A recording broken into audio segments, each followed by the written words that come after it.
What's up, NBA fan? What's up, all sports fans? This your boy JB, host of the Behind the Bench Podcast Network and channel. Giving a shout out to the rest of the crew: Shad, Kevin, Jermaine, KB Film Room, Big Dog Talk Sports. That's right. For everyone who's tuning in, we thank you for supporting Behind the Bench and subscribing to the channel and helping making this show the best that it can be. Hey, man, man, as it was once said, this was one of the best NBA slogans during the 80s. This is why we love this game. Well, actually, NBA is fantastic. NBA is fantastic.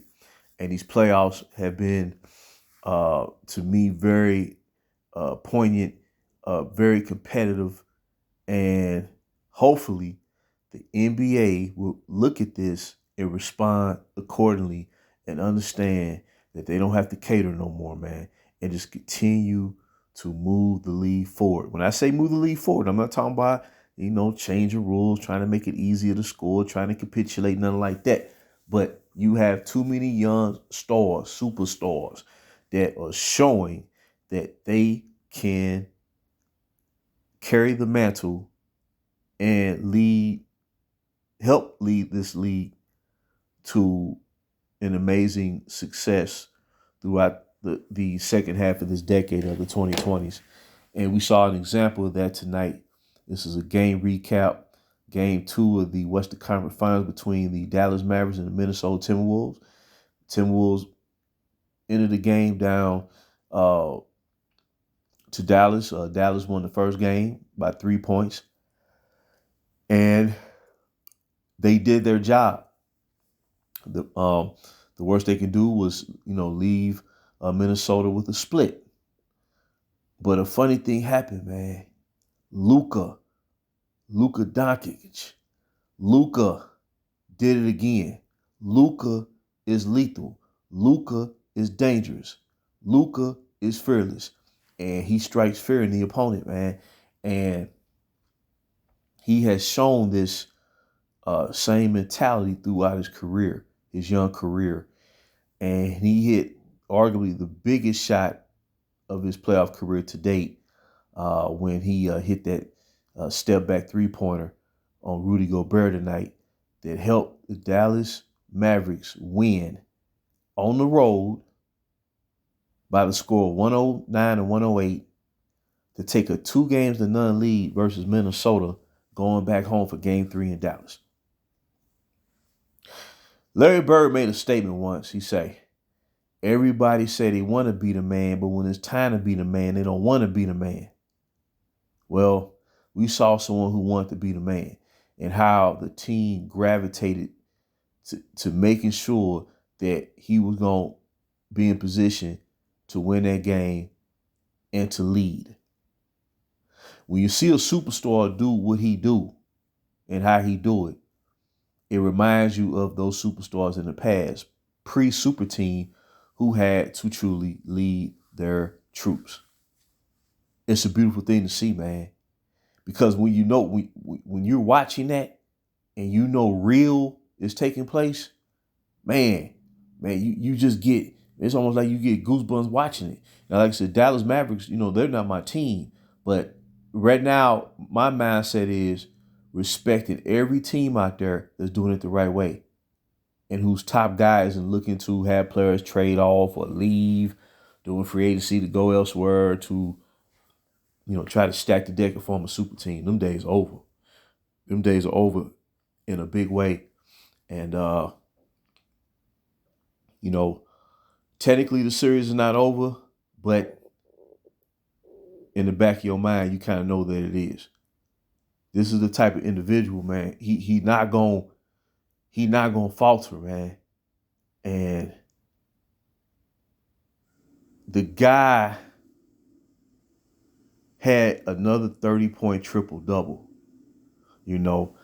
But the difference, he closed down the stretch. And then also they have the two best closers in basketball. or big shot makers in basketball on the same team, and Luka Doncic and Kyrie Irving, who's playing, tremendous in these playoffs. And in his role on the team, he once again came through tonight in the fourth quarter, But Luka, 32-point triple-double, hit that step back three on Rudy Gobert, Defensive Player of the Year once again for the fourth time in his career. And that pick and roll situation, I believe that was Derek Lively, who was able to draw the defender up top to switch on him, which forced Gobert to switch up top to try to defend Luka Doncic. And you could just tell he was biting at the bits. And at three, as soon as he shot it, you knew it was going in. See, when a player has that, exudes that type of energy and confidence, you can kind of tell if he's going to hit that shot. You know what I'm saying? But the Dallas Mavericks, Luka led the way, 32-point triple-double. Kyrie Irving had like 22 points tonight. But I'm going to tell you, the Dallas Mavericks, the moves that they made during the trade deadline, that is what you call an organization-led move or organization-motivated trade versus a player empowerment-motivated trade. There's a difference. Because an organization-driven trade, when they do trade, you can see the logic in it. Because they're not just thinking about this year, they're thinking about years down the road. But player empowerment, they're thinking now. They're thinking this year and this year only. And when when it doesn't work and a team falters, then there's always this finger pointing going on. Why didn't this dude get it done? Why can't they do this better? He's to blame for them not doing good. And then coaches get fired, players get traded around the clock. But Dallas, they finished the regular season as the hottest team in the Western Conference. And them trades are starting to pay dividends. Daniel Gafford is playing tremendous basketball for the Dallas Mavericks. And Derek Lively Jr., or Derek Lively the third, that young man right there, his rebounding is helping them win games. See, it's not stat padding. He's getting them tough rebounds, keeping the ball in play. And he's helping them win games as a rookie. I believe he had like 14 points, 9 rebounds a night. Daniel Gafford had like 15 points by 8 rebounds. So combined between the both of them playing the center position for Dallas, they had 30 points total. And then they brought in P.J. Washington as the pseudo 3-and-D wing that they felt they needed to improve. And he's a situational player. And he's hitting big shots according to the situation, closing stretches of games. This Dallas team, when they made their moves back in February, I sit there and said, wow, man. And it just showed you don't need no super team to win. You never did. But the Minnesota Timberwolves, like I said, whatever happens, you don't want to lose the first 2 games at home. And you got home court advantage. You don't want to do that. So they behind the 8-ball in this series. But I'm not going to count them out because they beat the defending champions to get to the Western Conference Finals. So I'm not going to count them out. But I just think Luka and his mentality, the guy, he be he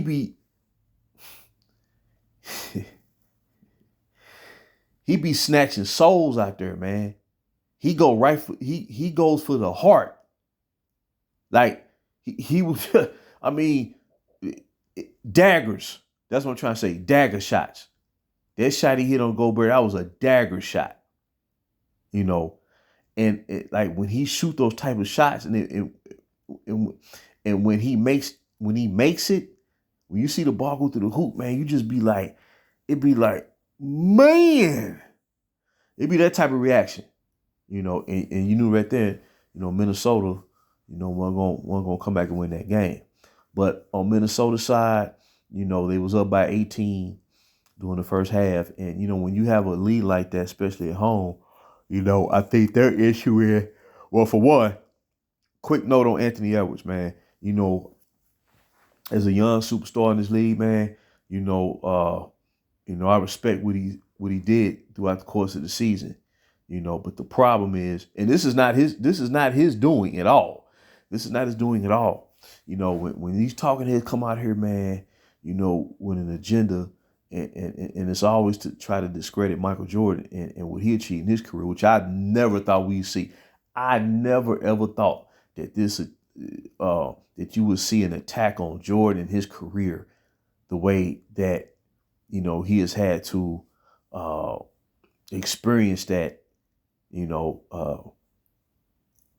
on these airwaves over the past five years or so.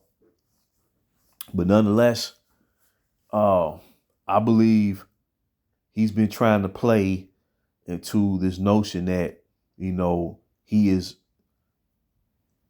in terms of where Michael Jordan was at the same age, entering the league, they're trying to insinuate that Edwards is better than young Michael Jordan, and they need to leave that alone, man, because you're doing a disservice to the player. You're doing a disservice to Jordan, and then the player that you're trying to compare him to a pass, trying to push him past. You can't do that, man. I think the pressure, I think trying to play to that, I think it's taking focus away from Edwards and could be causing a fatigue, because it looks like he's been kind of fatigued down the stretch of these games. But he was doing fine. He was playing great in that first round versus Phoenix and then Denver. But when they start talking about Anthony Edwards is on par with Michael Jordan, the 1988 version, and then when you realize, say, whoa, wait a minute. That year that Jordan won his first league MVP in 1988, he was a scoring champion. He was Defensive Player of the Year. He led the league in scoring. He led the league in steals per game. He garnered 200 steals and over 100 blocks, for the season. Won All-Star Game MVP, slam dunk champion. That's arguably the greatest single season the player has ever had.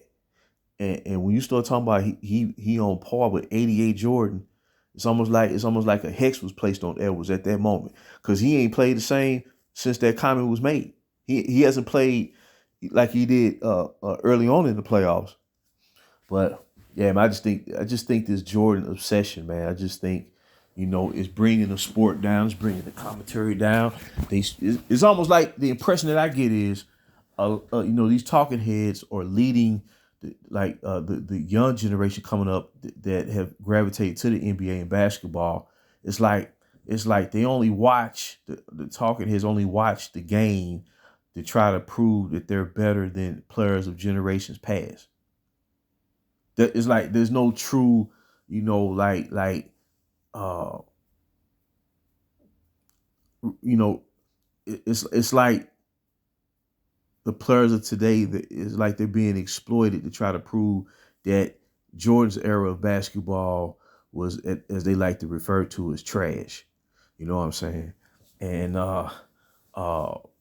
you can't disrespect a player like that gave us 150%, that helped make this league go global, that eventually produced a player like Luka Doncic, that produced a player like Nikola Jokic, produced a player like Giannis Antetokounmpo, produced a player like potentially Victor Wembanyama. You can't do that, man. You can't do that. And I think that pressure has caused Anthony Edwards to lose focus and just look like he's weary, and he's not playing up to his level. Now, if some of that could be attributed to Dallas defense, that's true. That's true. But at the end of the day, this is a carryover from the last couple of games versus Denver, when they start comparing him to 1988 Michael Jordan. When that version of Jordan averaged 35 points a game that year, it was giving you about 35, 6 and 6, 200 steals, 100 blocks, defense player of the year. You can't do that, man. I'm sorry. And I think they're doing Anthony Edwards a disservice. And I think he's lost his focus as a result. And this is why I say, it's like they want to crap on the past, but any fan from those generations who grew up watching the NBA, they would insinuate that those fans are living in the past. No, we not. It's just we maintaining the standard. That's the difference. And if the talking heads would kind of just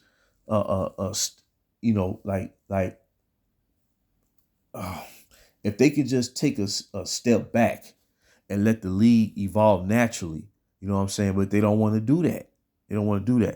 But at the end of the day, Luka is that guy, and Luka hit a monster shot. And you knew when he hit that, there was nothing Minnesota's gonna do on the other end to win that game. Sometimes you just kind of know. So Dallas go back home up 2-0. They halfway. They 2 wins away from going to the first NBA finals of Luka Doncic's career. Kyrie Irving's technically his third finals. But Kyrie is settled in real nice down there in Dallas, man. And sometimes it just takes an organization, man, that work with you, man, that do things square biz. You know what I'm saying? No drama. And as a result, man, you know, they are playing at the highest level right now. So Luka Doncic is the real deal. And I would hate to see the ball in his hands during the closing stages of a game. Because there's a very high probability he's gonna hit that shot. And he hit it over, I think Gobert like 7'3", and he hit it over Gobert. Defense player of the year. Like he wasn't even standing there. So, game recap, Dallas takes a 2-0 series lead versus the Minnesota Timberwolves by winning game 2 on the road to a great home crowd. They went in there and got it done. 109, 108. And more than likely, game 3, they got all the momentum. So the way I look at it is, more than likely, Luka and Kyrie and crew will be advanced to the NBA Finals. And it provides a great satisfaction for me because Dallas improved not by bringing in veterans, they improved by bringing in young talent. You see, young talent, you know. So game 3, I believe, will be on Saturday, if I'm not mistaken. Dallas is up 2-0 in the Western Conference Finals versus the Minnesota Timberwolves, who dethroned the defending champion Denver Nuggets. So one of these two teams, or these two superstars, Luka and Anthony Edwards, they would be in position to advance to the finals and play for their first ever NBA championship. That's what it comes down to. But I want to drop that nugget right there. And until next time, this is JB for BTB Behind the Bench.